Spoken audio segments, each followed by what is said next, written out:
வணக்கம். நீங்கள் இணைந்திருப்பது சமூகத்தின் மதிய நேர பிரதான செய்திகளோடு இணைந்து கொள்ளும் நான் டோரின் புஷ்பராஜா. விரிவான செய்திகளுக்குள் செல்வதற்கு முன்பதாக முதலில் தலைப்புச் செய்திகள். இன்டர்போலுக்கு சவால் விடும் கஞ்சிப்பாணி இம்ரான் இலங்கையின் பாதுகாப்பிற்கு அச்சுறுத்தல். செம்மணி மனித புதைக்குழி 3ஆம் கட்ட அகழ்வுப்பணி இன்று மீண்டும் ஆரம்பம். நோக்கம் சிறைச்சாலைகளை அதிகரிப்பது அல்ல, குற்றவாளிகளற்ற நாட்டை உருவாக்குவதே எம்பி தேவானந்த சுரவீர. வாய்ப்புற்று நோயை கட்டுப்படுத்த நடவடிக்கை, புகையிலை கலந்த வெற்றிலை விற்பனைக்கு தடை. தாதியர் பற்றாக்குறைக்கு தீர்வு, ஓய்வு பெறும் வயதை 2 வருடங்கள் நீடிக்குமாறு ஜனாதிபதியிடம் கோரிக்கை. பொதுக்குடியிருப்பு பாடசாலை தாக்குதல் சம்பவம், 3 மாணவர்கள் விளக்கமறியலில். சில மாவட்டங்களுக்கு மழை, 6 மாவட்டங்களுக்கு வெப்ப எச்சரிக்கை, வளிமண்டலவியல் திணைக்களம் அறிவிப்பு. அமெரிக்காவின் கடற்படை முற்றுகையால் கச்சா எண்ணெய் விலை உச்சம், இந்திய மாலுமி உயிரிழப்பு. பிரசல்ஸ் கட்டுமான பணியிடத்தில் பயங்கர தீ விபத்து, பலர் உயிரிழப்பு. எல்னினோ தீவிரமடைவதால் கிழக்கு ஆப்பிரிக்க ஆசியாவில் பேரழிவை ஏற்படுத்தும் வெள்ள அபாயம், ஐஆர்சி எச்சரிக்கை.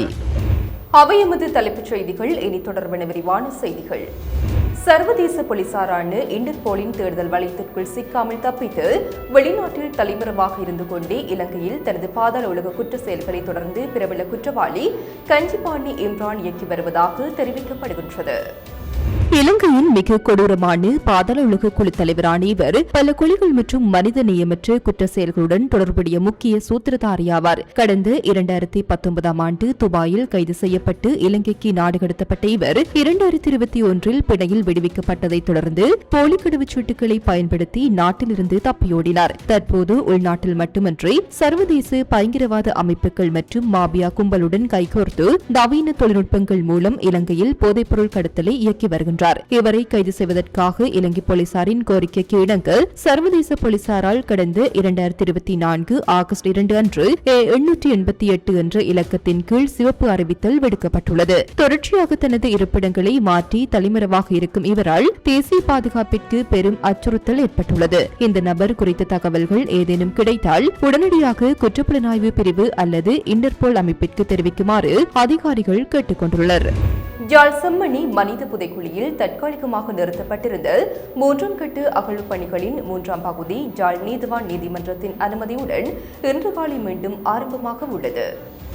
இப்பணிகளுக்காக மொத்தம் 56 நாட்கள் ஒதுக்கப்பட்டிருந்த நிலையில் கடந்த ஜூன் 23ஆம் தேதியுடன் 32 நாள் பணிகள் நிறைவடைந்து தற்காலிகமாக இடைநிறுத்தப்பட்டிருந்தன. இந்த நிலையில் எஞ்சிய நாட்களுக்கான பணிகள் இன்று முதல் தொடரவுள்ளன. கடந்த ஆண்டு மே மாதம் 15 முதல் 9 நாட்கள் நடைபெற்ற அகழ்வில் 19 எலும்புக்கூடுகள் மீட்பு. கடந்த ஆண்டு ஜூன் 26 முதல் செப்டம்பர் 3 வரை நடைபெற்ற அகழ்வில் முந்தையவை உட்பட மொத்தம் 240 எலும்புக்கூடுகள் அடையாளம் காணப்பட்டன. கடந்த ஏப்ரல் 27 முதல் மே 9 வரையும் ஜூன் 1 முதல் ஜூன் 23 வரையும் நடைபெற்ற அகழ்வில் மே மாதத்தில் மட்டும் 21 எலும்புக்கூடுகள் மீட்கப்பட்டன. இதுவரை மேற்கொள்ளப்பட்ட அகழ்வு பணிகளில் ஒட்டுமொத்தமாக 412 எலும்புக்கூடுகள் அடையாளம் காணப்பட்டுள்ளதுடன் அவற்றில் 409 எலும்புக்கூடுகள் முழுமையாக அகழ்ந்தெடுக்கப்பட்டுள்ளமை குறிப்பிடத்தக்கது.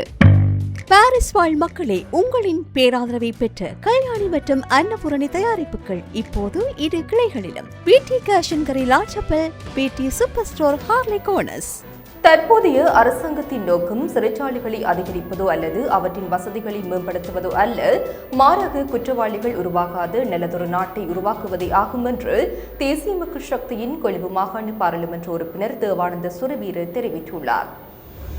சிறைச்சாலைகளுக்குள் வசதிகளை அதிகரிக்குமாறு நாமல் ராஜபக்ஷ விடுத்த கோரிக்கைக்கு பதிலளிக்கும் வகையில் ஊடகங்களிடம் பேசிய போதே அவர் இதனை குறிப்பிட்டுள்ளார். கடந்த ஆட்சியாளர்களால் இந்த நாட்டில் கட்டியெழுப்பப்பட்டு பாதாள உலக அரசாங்கத்தின் விளைவுகளையே தற்போதைய சமூகம் என்று அனுபவித்து வருகின்றது. கடந்த காலத்தில் போதைப்பொருள் மற்றும் பாதாள உலக குழுக்கள் நிறைந்த ஒரு நாடு இங்கு உருவாக்கப்பட்டிருந்தது. இவ்வாறானதொரு நிலையை ஒரே இரவில் முற்றாக ஒழித்து விடுவது கடினமான ஒன்றாகும். எனினும் நாட்டின் அனைத்து அச்சுறுத்தல்களையும் தோற்கடித்து ஒரு நல்ல சமூகத்தை உருவாக்குவதற்காக தேசிய மக்கள் சக்தி அரசாங்கம் அர்ப்பணிப்புடன் செயல்பட்டு வருகின்றது. அரசாங்கம் எந்தவொரு சந்தர்ப்பத்திலும் தேர்தலை ஒத்திவைக்கப் போவதுமில்லை, தேர்தலை கண்டு பயப்பட போவதுமில்லை. பழைய தேர்தல் முறையா அல்லது புதிய தொகுதி ரீதியான முறையா என்பதில் தற்போது சில சட்ட சிக்கல்கள் உள்ளன. இந்த சட்ட பிரச்சினைகளை தீர்ப்பதற்காக பாராளுமன்ற குழு ஒன்று அமைக்கப்பட்டு நடவடிக்கைகள் எடுக்கப்பட்டு வருகின்றன. அந்த சட்ட தடைகள் நீக்கப்பட்டவுடனே மாகாண சபை தேர்தலை நடத்துவதற்கு அரசாங்கம் தயாராக உள்ளது. இலங்கையில் அதிகரித்து வரும் வாய்ப்புற்றுநோய் பாதிப்புகளை கட்டுப்படுத்தும் நோக்கில் புகையிலை கலந்து வெற்றிலையை விற்பனை செய்வதை தடை செய்வதற்கான தீவிர நடவடிக்கைகள் எடுக்கப்பட உள்ளதாக பொது சுகாதார பரிசோதகர்கள் சங்கம் அறிவித்துள்ளது. இலங்கையில் பதிவாகும் புற்றுநோய் வகைகளில் வாய்ப்புற்றுநோய் முன்னணியில் உள்ள நிலையில் அதனை தடுக்கும் முயற்சியாகவே இந்த நடவடிக்கை எடுக்கப்பட உள்ளதாக அச்சங்கத்தின் பொருளாளர் MEC பிரசாத் தெரிவித்துள்ளார். புகையிலை கலந்த வெற்றிலையை பயன்படுத்துவது வாய்ப்புற்றுநோய் ஏற்படுவதற்கான முக்கிய காரணமாக அடையாளம் காணப்பட்டுள்ளது. இலங்கையின் தற்போதைய சட்டங்களின்படி புகையிலை கலந்த வெற்றிலையை விற்பனை செய்தல், விநியோகித்தல், தம்வசம் வைத்திருத்தல் அல்லது விற்பனைக்காக காட்சிப்படுத்துதல் ஆகியவை தண்டனைக்குரிய குற்றங்களாகும். இந்த சட்டங்களை முறையாக நடைமுறைப்படுத்தி பொதுமக்களின் ஆரோக்கியத்தை பாதுகாப்பதற்காக நாடளாவிய ரீதியில் உள்ள பொது சுகாதார பரிசோதகர்கள் தீவிர கண்காணிப்பு நடவடிக்கையில் ஈடுபட்டுள்ளனர். பொதுமக்களும் வர்த்தகர்களும் இந்த விடயம் தொடர்பில் விழிப்புணர்வுடன் செயற்படுமாறும், சட்டவிரோதமான முறையில் புகையிலையை வெற்றிலையுடன் கலந்து விற்பனை செய்வதை தவிர்க்குமாறும் அதிகாரிகள் கேட்டுக் கொண்டுள்ளனர்.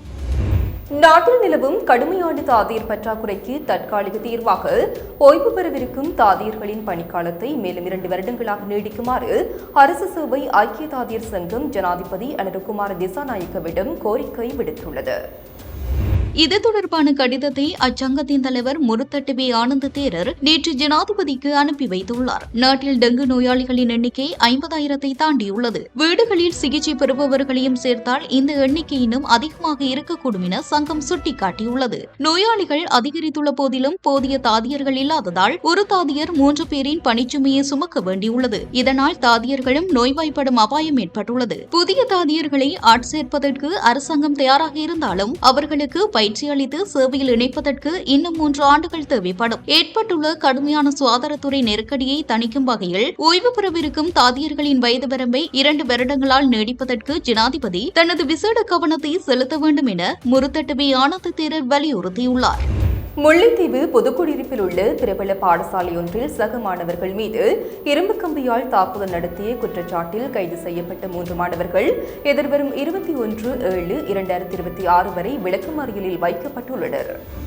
கைது செய்யப்பட்ட சந்தேக நபர்களான 3 மாணவர்களையும் பொதுக்குடியிருப்பு போலீசார் நேற்று முல்லைத்தீவு மாவட்ட நீதிமன்றத்தில் ஆஜர்படுத்திய போதே நீதிமன்றம் இந்த உத்தரவை பிறப்பித்துள்ளது. கடந்த 13/7/2026 அன்று பாடசாலை நேரத்தில் உயர்தரத்தில் புதிதாக இணைந்திருந்த 3 மாணவர்கள் பாடம் நடைபெற்றுக் கொண்டிருந்த மற்றொரு வகுப்பறைக்குள் இரும்பு கம்பியுடன் நுழைந்து சக மாணவர்கள் மீது தாக்குதல் நடத்தியுள்ளனர். இந்த கொடூர தாக்குதலில் 2 மாணவர்கள் பலத்த காயமடைந்தனர். அவர்கள் பொதுக்குடியிருப்பு ஆதார வைத்தியசாலையில் அனுமதிக்கப்பட்டு பின்னர் மேலதிக சிகிச்சைக்காக முல்லைத்தீவு மாவட்ட மருத்துவமனைக்கு மாற்றப்பட்டு சிகிச்சை பெற்று வருகின்றனர். இச்சம்பவத்தை தொடர்ந்து பாதிக்கப்பட்ட மாணவர்களின் குடும்பத்தினரும் உறவினர்களும் பாடசாலை வளாகத்தில் திரண்டு தமது எதிர்ப்பை வெளியிட்டனர். இச்சம்பவத்துடன் தொடர்புடைய ஏனைய சந்தேக நபர்களை அடையாளம் காண்பதற்கான தீவிர விசாரணைகளை தொடர்ந்து முன்னெடுத்து வருவதாக புதுக்குடியிருப்பு போலீசார் நீதிமன்றத்தில் தெரிவித்துள்ளனர். Blue ocean group of companies இலங்கையின் வளர்ச்சியோடு உங்கள் வாழ்க்கையையும் உயர்த்துகிறோம்.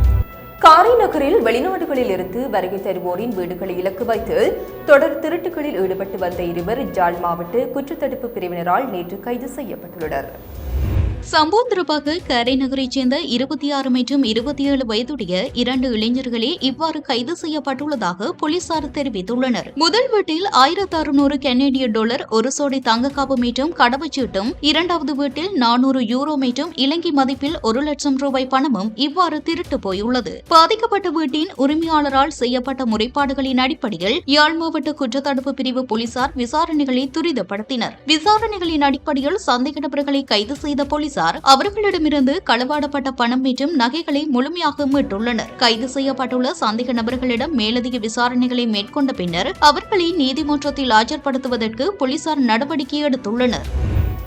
இலங்கையில் கலைவெளு மற்றும் தெரணிக்கெழு ஆகிய 2 பகுதிகளிலிருந்து பெண் ஒருவர் மற்றும் இளைஞர் ஒருவரின் சடலங்கள் மீட்கப்பட்டுள்ளதாக போலீசார் தெரிவித்துள்ளனர். நேற்று மாலை இச்சடலங்கள் கண்டெடுக்கப்பட்டுள்ளன. இதன் அடிப்படையில் கெலேவல போலீஸ் பிரிவுக்குட்பட்ட வடமேற்கு கால்வாயின் ஹில்மில்லாகம பீலி பாலம பகுதியில் ஒரு சடலம் கண்டெடுக்கப்பட்டது. உயிரிழந்தவர் கெலேவல பகுதியைச் சேர்ந்த 82 வயதுடைய முதிய பெண் ஆவார். மனநல குறைபாட்டால் பாதிக்கப்பட்டிருந்த இப்பெண் கடந்த ஜூலை 13ஆம் தேதி இரவு வீட்டை விட்டு வெளியேறியுள்ளார் என்பது விசாரணையில் தெரிய வந்துள்ளது. சடலம் பிரேத பரிசோதனைக்காக தம்புலி வைத்தியசாலையில் வைக்கப்பட்டுள்ளதுடன் கெலேவல போலீசார் மேலதிக விசாரணைகளை மேற்கொண்டு வருகின்றனர். அடுத்து மெற்றிய சடலம் தெரணியகள போலீஸ் பிரிவுக்குட்பட்ட கோபகந்தோயா பகுதியில் கண்டெடுக்கப்பட்டது. உயிரிழந்தவர் தெரணியகல பகுதியைச் சேர்ந்த 27 வயதுடைய இளைஞர் என அடையாளம் காணப்பட்டுள்ளார். சடலம் நீதவான் விசாரணைக்கு உட்படுத்தப்பட்ட பின்னர் பிரேத பரிசோதனைக்காக தெரணியகல வைத்தியசாலையின் பிரேத அறையில் வைக்கப்பட்டுள்ளது. இச்சம்பவம் குறித்து தெரணியகல போலீசார் மேலதிக விசாரணைகளை முன்னெடுத்து வருகின்றனர். நாட்டின் சில பகுதிகளில் மழையுடனான வானிலையும், மத்திய மலைநாடு மற்றும் பல மாவட்டங்களில் பலத்த காற்றும் வீசக்கூடும். அதேவேளை 6 மாவட்டங்களுக்கு வெப்பமான வானிலை குறித்த எச்சரிக்கை விடுக்கப்பட்டுள்ளதாக வளிமண்டலவியல் திணைக்களம் தெரிவித்துள்ளது. மேல் சப்ரகமோ மற்றும் வடமேல் மாகாணங்களிலும் அத்துடன் கண்டி, நுவரெலியா, காலி மற்றும் மதுரை மாவட்டங்களிலும் சிறிதளவில் மழை பெய்யும் என எதிர்பார்க்கப்படுகின்றது. மத்திய மலைநாட்டின் மேற்கு சரிவு பகுதிகளிலும் வடமத்திய மற்றும் வடமேல் மாகாணங்களிலும் அத்துடன் மொனராகலை, ஹம்பாந்தோட்டை, திருகோணமலை மற்றும் மன்னார் மாவட்டங்களிலும் அவ்வப்போது மணித்தியாலத்திற்கு 40 முதல் 50 கிலோமீட்டர் வேகத்தில் பலத்த காற்று வீசக்கூடும். இதேவேளை முல்லைத்தீவு, வவுனியா, மட்டக்களப்பு, அம்பாறை, திருகோணமலை மற்றும் மொனராகலை ஆகிய மாவட்டங்களுக்காக வளிமண்டலவியல் திணைக்களம் வெப்பமான வானிலை குறித்த எச்சரிக்கை அறிவித்தல் வெளியிடப்பட்டது. ஹோர்முஸ் நீரிணை வழியாக பயணித்து வர்த்தக கப்பல் மீது ஈரான் நடத்திய தாக்குதலை தொடர்ந்து ஈரானிய துறைமுகங்களுக்கு எதிராக அமெரிக்கா மீண்டும் முழுமையான கடற்படை முற்றுகையை ஏற்படுத்தியுள்ளது. இதனால் இரு நாடுகளுக்கும் இடையே நிலவிய தற்காலிக போர் நிறுத்தம் முழுமையாக முறிவடைந்து வளைகுடா பிராந்தியத்தில் பெரும் போர் மூலம் அபாயம் உருவாகியுள்ளது. கடற்படை முற்றுகைக்கு முன்னதாக ஈரானின் ஏவுகணைகள், ட்ரோன்கள் மற்றும் கடலோர காவல்படை தளங்களை இலக்கு வைத்து அமெரிக்க ராணுவம் கடுமையான வான்வழி தாக்குதலை நடத்தியது. இதனை ஈரானும் ஒப்புக்கொண்டுள்ளது. ஹோர்முஸ் வழியாக பயணிக்கும் கப்பல்களுக்கு 20% கட்டணம் விதிக்க அமெரிக்க ஜனாதிபதி டொனால்டு டிரம்ப் திட்டமிட்டிருந்தார். எனினும் வளைகுடா நட்பு நாடுகளின் கோரிக்கைக்கு இணங்க அத்திட்டம் மாற்றப்பட்டு அதற்கு பதிலாக அந்நாடுகள் அமெரிக்காவில் பில்லியன் டாலர்களை முதலீடு செய்ய ஒப்புக்கொண்டுள்ளனர். ஓமன் கடல் எல்லைக்குட்பட்ட ஹோர்முஸ் ஜலசந்தியில் ஐக்கிய அரபு அமீரக கொடியுடன் பயணித்த மொம்பாசா மற்றும் அல்பகியா ஆகிய 2 சரக்கு கப்பல்கள் மீது ஈரான் குரூஸ் ஏவுகணை தாக்குதல் நடத்தியது. இத்தாக்குதலில் ஒரு இந்திய மாலுமி உயிரிழந்துள்ளார் மற்றும் 8 பேர் காயமடைந்துள்ளனர். காயமடைந்தவர்களில் 4 கவலைக்கிடமான நிலையில் உள்ளனர். இச்சம்பவத்திற்கு கடும் கவலை தெரிவித்துள்ள இந்திய வெளியுறவு அமைச்சு புதுடில்லியில் உள்ள ஈரான் தூதரக உயர் அதிகாரிகளுக்கு சம்மன் அனுப்பி விளக்கம் கோரியுள்ளதுடன் பிராந்தியத்தில் தடையற்ற கப்பல் போக்குவரத்தை உடனடியாக உறுதி செய்யுமாறு வலியுறுத்தியுள்ளது. உலகளாவிய எண்ணெய் மற்றும் எரிவாயு தேவையின் 20% ஹோர்முஸ் நீரிணை வழியாகவே கொண்டு செல்லப்படுகிறது. தற்போதைய போர் சூழலால் விநியோகம் தடைப்பட்டுள்ளதால் உலக சந்தையில் கச்சா எண்ணெய் விலை இன்று கணிசமாக உயர்ந்துள்ளது. வளைகுடா பிராந்தியத்தில் நிலவும் இந்த அதிதீவிர போர் சூழல் காரணமாக சர்வதேச விமான சேவைகளுக்கும் அவசர எச்சரிக்கைகள் விடுக்கப்பட்டுள்ளமை குறிப்பிடத்தக்கது. ராயல்டி என்ஜினியரிங் வழங்கும் நவீன அடுக்குமாடி குடியிருப்புகள் இப்போது விற்பனைக்கு. Colombo 6 Wellawatte bus lane hall ரோட்டுக்கு மிக அருகாமையில். பெல்ஜியம் நாட்டின் தலைநகர் பிரசல்ஸில் உள்ள ஒரு பெரிய கட்டிட மறுசீரமைப்பு கட்டுமான பணியிடத்தில் நேற்று அதிகாலை ஏற்பட்டு பயங்கர தீ விபத்தில் சிக்கி பலர் உயிரிழந்துள்ளனர். இவ்விபத்து நேரிட்ட போது கட்டுமான பணியிடத்தில் 200க்கும் மேற்பட்ட தொழிலாளர்கள் பணியில் இருந்துள்ளனர் என தெரிவிக்கப்பட்டுள்ளது. தீ விபத்து ஏற்பட்ட கட்டிடத்தின் மின்தூக்கி ஒன்றிலிருந்து உயிரிழந்த 2 அல்லது 3 தொழிலாளர்களின் உடல்கள் கண்டெடுக்கப்பட்டுள்ளதாக உள்ளூர் தொழிலாளர் ஆய்வுத்துறையின் செய்தி தொடர்பாளர் ஃபிரெட் ஸ்பெய்ப்ரோக் உறுதிப்படுத்தியுள்ளார். சம்பவ இடத்திலிருந்து காயமடைந்த நிலையில் 3 பேர் மீட்கப்பட்டு அவசர சிகிச்சைக்காக மருத்துவமனைக்கு அனுப்பி வைக்கப்பட்டுள்ளனர். அங்கு பணிபுரிந்த மேலும் 6 தொழிலாளர்களை காணவில்லை என்றும் அவர்களை தேடும் பணிகள் தீவிரமாக நடைபெற்று வருவதாகவும் அதிகாரிகள் தெரிவித்துள்ளனர். கட்டடத்தின் கீழ்த்தளங்களில் பற்றிய தீயை தீயணைப்பு வீரர்கள் விரைந்து கட்டுக்குள் கொண்டு வந்தனர். இருப்பினும் மின்தூக்கி பாதைகள் வழியாக பரவிய தீப்பிழம்புகள் கட்டடத்தின் நிலத்தடி தளத்திலும் புதிய தீ விபத்தை ஏற்படுத்தியதால் மீட்பு பணிகளை முன்னெடுப்பதில் பெரும் சவாலான சூழல் நிலவியதாக பெல்ஜிய ஊடகங்கள் தெரிவித்துள்ளன. பசிபிக் பெருங்கடலில் மிக வேகமாக வலுவடைந்து வரும் எல்னினோ காலநிலை மாற்றம் காரணமாக கிழக்கு ஆப்பிரிக்கா மற்றும் ஆசிய பகுதிகளில் உள்ள 7 நாடுகளில் கடுமையான வெள்ளப்பெருக்கு, பஞ்சம் மற்றும் நோய் பரவல் ஏற்படும் அபாயம் இருப்பதாக சர்வதேச மீட்புக் குழு எச்சரித்துள்ளது. ஏற்கனவே வறட்சி, உள்நாட்டு போர்கள் மற்றும் நிதி நெருக்கடியால் தவித்து வரும் நாடுகளே இந்த இயற்கை சீற்றம் மேலும் நிலைகுலிய செய்யும் என்று அஞ்சப்படுகிறது. கிழக்கு ஆப்பிரிக்காவில் சோமாலியா, கென்யா, உகாண்டா ஆகிய நாடுகளும், ஆசியாவில் பங்களாதேஷ், பாகிஸ்தான், ஆப்கானிஸ்தான் ஆகிய நாடுகளும் இதனால் மிக கடுமையான ஆபத்தை எதிர்கொண்டுள்ளன. இந்த எல்னினோ நிகழ்வானது 1950ஆம் ஆண்டிற்கு பிறகு பதிவான மிக சக்தி வாய்ந்த இயற்கை நிகழ்வுகளில் ஒன்றாக மாறுவதற்கு 81% வாய்ப்புகள் உள்ளதாக அமெரிக்க காலநிலை கணிப்பு மையம் தெரிவித்துள்ளது. இது இந்த ஆண்டின் அக்டோபர் முதல் டிசம்பர் வரையிலான காலப்பகுதியில் தனது உச்சகட்ட தீவிரத்தை எட்டும் என கணிக்கப்பட்டுள்ளது. பசிபிக் பெருங்கடலின் மத்திய பகுதியில் நீரின் வெப்பநிலை முன்னெப்போதும் இல்லாத அளவிற்கு உயர்ந்துள்ளதாக காலநிலை ஆய்வாளர் டேனியல் ஸ்வெயின் எச்சரித்துள்ளார். ஒரே நேரத்தில் பல அவசர நிலைகள் ஒன்றிணைவதை நாம் காண்கிறோம். மற்றொரு அதிர்ச்சியை தாங்கும் திறன் மிக குறைவாக உள்ள 7 நாடுகளே எல்னினோவின் நேரடி இலக்காக உள்ளன என்று சர்வதேச மீட்புக் குழுவின் மூத்த அதிகாரி பாப் கிட்சன் கவலை தெரிவித்துள்ளார். இத்துடன் சமூகத்தின் மதிய நேர பிரதான செய்திகள் நிறைவு பெறுகின்றன. தொடர்ந்தும் சமூகத்தோடு இணைந்திருங்கள். எமது RIP பேச்சுக்கு கிடைத்த மரண அறிவித்தல்கள். யாழ்ப்பாணம் மட்டுவில் கிழக்கை புறப்படமாகவும் வதிவிடமாகவும் கொண்டிருந்த திருமதி தங்கம்மா சின்னத்துரை அவர்கள் 14/7/2026 செவ்வாய்க்கிழமை அன்று காலமானார். யாழ்ப்பாணம் சாவகச்சேரியை புறப்படமாகவும் பிரான்சை வதிவிடமாகவும் கொண்டிருந்த திருமதி விஜயரத்னம் நேசமலர் அவர்கள் 12/7/2026 ஞாயிற்றுக்கிழமை அன்று காலமானார். யாழ்ப்பாணம் நைனாதீவை புறப்படமாகவும் கொழும்பை வதிவிடமாகவும் கொண்டிருந்த திருமதி வரதராஜன் யோகாம்பாள் அவர்கள் 13/7/2026 திங்கட்கிழமை அன்று காலமானார்.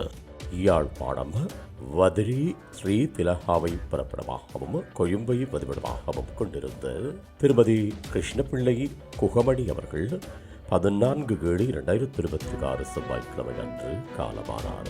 மேலே அறிவிக்கப்பட்ட அனைத்து மரண அறிவித்தல் இறுதிக்கிரியை பற்றிய தகவல்களை அறிந்து கொள்ள ரிப் பேஜை பார்வையிடுங்கள். இதற்கான லிங்க் கீழிருக்கும் டிஸ்கிரிப்ஷனில் பார்வையிடலாம். இது போன்ற செய்திகளை தெரிந்து கொள்ள சமூகம் நியூஸ் சேனலை சப்ஸ்கிரைப் செய்து அருகில் உள்ள பெல் பட்டனை கிளிக் செய்யுங்கள். மேலும் இது போன்ற செய்திகளை உடனுக்குடன் தெரிந்து கொள்ள சமூகமீடியா.com என்ற இணையதளத்தின் வாயிலாகவும் எங்களுடன் இணைந்திருங்கள்.